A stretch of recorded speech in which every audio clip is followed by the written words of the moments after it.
ایک سلطان یحییٰ نام کا بادشاہ گزرا ہے.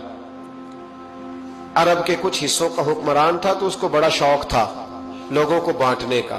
دو قسم کے لوگ ہوتے ہیں نا, کچھ کو جمع کرنے کا شوق ہوتا ہے, کچھ کو شوق ہوتا ہے کوئی روٹی کھا لے. حضرت ابراہیم علیہ السلام بغیر مہمان کے کھانا, کچھ ایسے بھی ہوتے ہیں جن کے گھر بندہ چلا جائے تو پتیلی پہ ڈھکنا دے لیتے ہیں. اپنا اپنا فرق ہے نا جی, ہر آدمی کا اپنا اپنا ذوق ہے. منت کرتے ہیں کسی کی. مجھے بڑی بات پسند ہے شیخ سعدی کی, قرضے لے لے کے مہمان نوازی کرتے تھے. ایک دن سارے مقروض کٹھے ہو کے کہنے لگے بابے پیسے دے. بابا جی کہتے ہیں وہ پیسے مانگ رہے ہیں, مجھے ٹینشن ہے کہ انہوں نے کھوایا کچھ نہیں, مجھے پریشانی لگی. ایک بچہ کوئی چیز بیچ رہا تھا, وہ کھیل مرونڈا نہیں بیچتے بچے, وہ بیچ رہا تھا تو آ گیا, کہنے لگا لینی ہے. تو بابا جی کہنے لگے میرے مہمانوں کو کھلا دے ساری. بچہ بھی راضی ہو گیا کہ سارا اکٹھا ہی گاہک مل گیا. تو سارا جب کھلا دیا کہنے لگا پیسے. تو شیخ سعدی فرمانے لگے تو بھی بیٹھ جا, یہ سارے پیسے لینے آئے ہوئے ہیں, بیٹھ جا, ان کے پیسے انہیں ملیں گے تو تجھے بھی.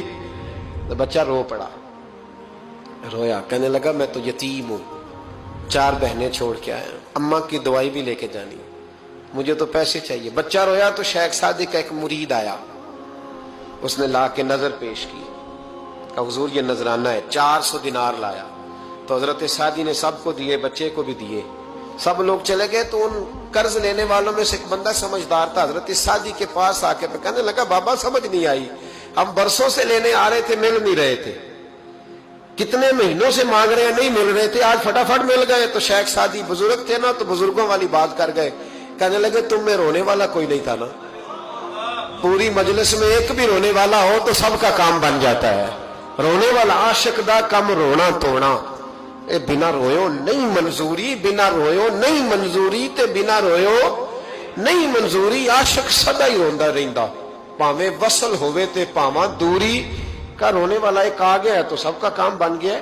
تو کچھ لوگوں کو شوق ہوتا, بادشاہ کو سلطان یحییٰ عرب کے کچھ حصوں کا بادشاہ تھا, شوق بڑا تھا لوگوں کو کھلانے پلانے کا, بڑا شوقین تھا, بڑا بانٹتا تھا. اور کئی دفعہ معاذ اللہ اس پر فخر بھی کرتا تھا جو نہیں کرتا, تکبر سے بھی کہتا تھا بڑی جائیدادیں آؤ جس نے لینا ہے, تکبر بھی کرتا تھا معاذ اللہ جو نہیں کرنا چاہیے تھا.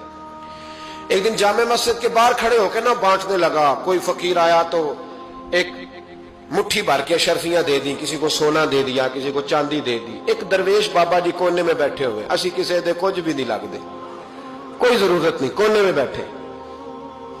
آپ یقین کریں, آپ تھوڑا سا رخ ادھر کریں, دنیا پیچھے پیچھے ہو جاتی ہے. اگر آپ پیچھے بھاگیں گے تو آگے دوڑ کے بھاگیں گے. یہ مزاج ہے قوم کا, کسی کا حال پوچھ لیں وہ بگڑ جاتا ہے, کہتا ہے مجھ سے کوئی کام ہوگا تبھی تو پوچھا ہے. اور آپ چپ کر جائیں, خاموش ہو جائے, یہ بھی بڑی مصیبت ہے. کہ پیار کر لیں تو اس کا بھی نقصان دیکھنے میں آتا ہے, کہتے ہیں پتہ نہیں میرے اندر کیا لالچ ہے, کیا خوبی ہے جس وجہ سے مجھ سے اتنی محبت ہو رہی ہے. وہ بابا جی کونے میں توجہ ہی نہیں کی. جب توجہ نہ کی تو سلطان کی توجہ خود بخود ہو گئی. سلطان یحییٰ کہنے لگے بابا کوئی قابل توجہ آدمی ہے, سب لوگ لائنوں میں لگے ہوئے بھاگ رہے ہیں, بادشاہ آیا ہے. یہاں تو شادی پہ کھانا کھل جائے تو بڑے بڑے امیروں کا پتہ چل جاتا ہے کہ بننے کیا لگا ہے. کہتے پتہ نہیں دوبارہ چھوٹے گوشت کی ٹرے آئے گی کہ نہیں آئے گی, اور اتنا سارا رکھ لیتے ہیں کہ علمان والحفیظ. بڑے بڑے امیروں کے پول کھل جاتے ہیں, پتہ چلتا ہے کتنے تگڑے امیر ہیں. تو جب اس نے کہا شرفیاں, سونے, ہیرے, جواہرات, تو جو نہیں تھے فقیر وہ بھی لائنوں میں لگ گئے. لیکن وہ فقیر پھٹے پرانے کپڑے, سانو تخت ہزارے دی لوڑ کیے, نالے کی لگے شہر بمبول دے نال, اسی اپنی بال کے سیکنے, سانو کی لگے کسی اور دے نال. اور اقبال نے اس کی تشریح کی. اقبال کہنے لگے ہوا گو تند و تیز ہے لیکن چراغ اپنا جلا رہا ہے. ہوا گو تند و تیز ہے, تیز ہوا میں چراغ نہیں جلتے. ہوا گو تند و تیز ہے لیکن چراغ اپنا جلا رہا ہے. وہ مرد درویش حق نے جس کو عطا کیے ہیں انداز خوش روانہ, فرماتے ہیں جسے اللہ نے بے نیازی دے دی, لالچ سے دور کر لیا, وہ کسی کی پرواہ, وہ اپنا چراغ جلاتا ہے. اپنی مٹی پہ چلنے کا سلیقہ سیکھو, سنگ مرمر پہ چلو گے تو پھسل جاؤ گے. وہ بابا بیٹھا ہے تو بادشاہ کہنے لگا اسے بھی بلاؤ. بابے کو بلایا, کہنے لگا تجھے کچھ نہیں چاہیے؟ بابا کہنے لگا چاہیے تو بڑا کچھ, پر تجھ سے نہیں چاہیے. کہا کس سے چاہیے؟ فرمایا اس سے چاہیے جو دے کے حساب نہیں پوچھتا, بغیر حساب دیتا ہے, اس سے چاہیے. کہنے لگا نہیں, دروازہ کھلا ہے, تو بھی لے لے. بابا کہنے لگا میں لے تو لوں پر تو دے کچھ نہیں نہ سکتا.